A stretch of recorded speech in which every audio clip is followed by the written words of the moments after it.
Bienvenue dans ce cours consacré à l'algèbre relationnelle. Je vous présente donc le plan que nous allons suivre tout au long. Dans un premier temps, je vais vous présenter en quelques lignes ce que c'est que l'algèbre relationnelle, de façon brève.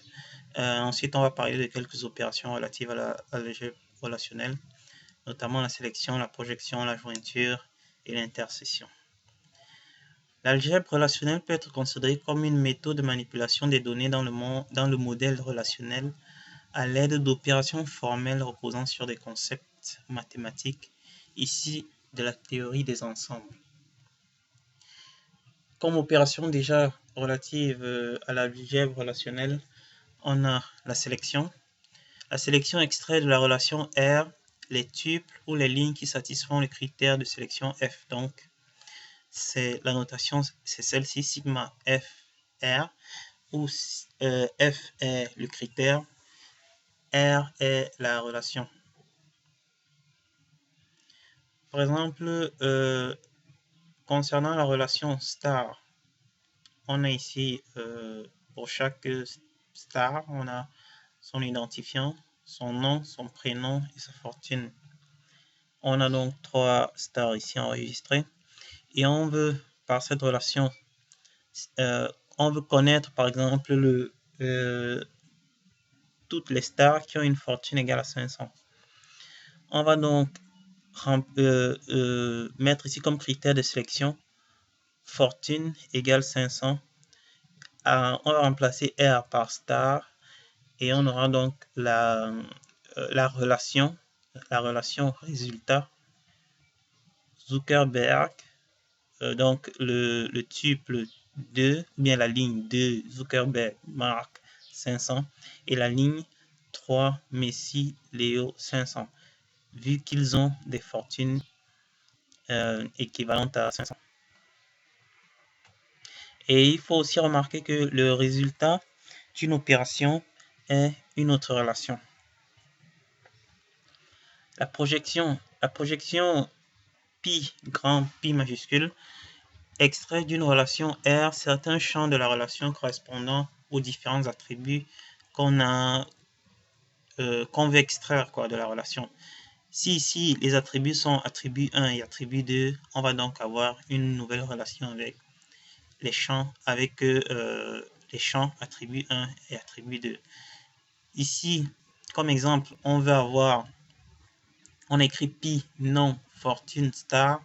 Donc, dans la relation star, on va extraire les champs nom et fortune. On va extraire tous les champs.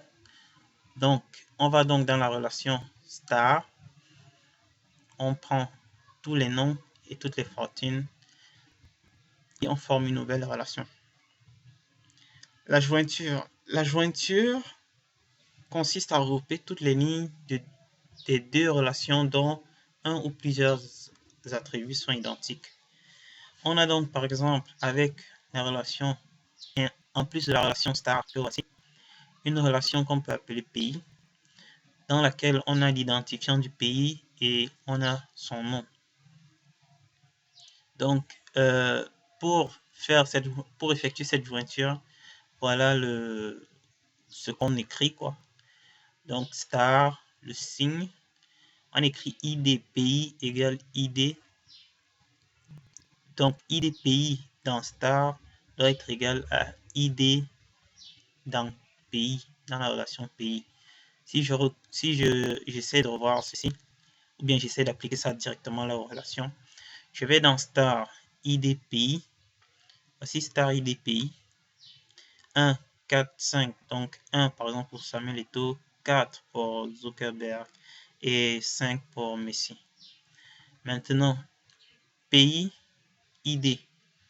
Pays ID c'est 1, 2, 3, 4, 5. 1 Cameroun, 2 Mali, 3 Allemagne, 4 USA, 5 Argentine.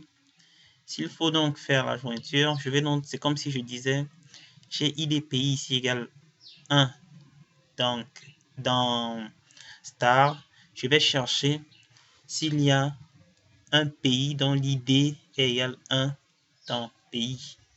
Je vais donc chercher et je trouve que c'est Cameroun.